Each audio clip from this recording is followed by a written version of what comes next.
Баяғы заманда Асан мен Қасен деген екі кедей дос болыпты. Асан ұлтарақтай жеріне егін егіп, Қасен өзінің азғантай малын бағып күн көріпті. Асанның бар жұбанышы әдемі қызы болса, ал Қасеннің үміті ер жеткен баласы болды. Бір жылы қыс аяғы қатты болып, Қасеннің азғантай малы қырылып қалады. Көз жасы көл болып Асан досына жылап келіп, сенімен қоштасайын деп келдім.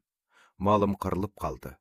Енді қайыр сұрап кетем, дейді. Мұны естіген Асанның көңілі босап, екеуміз жан жолдас едік қой. Менің егіндік жерімнің жартысы сенікі болсын.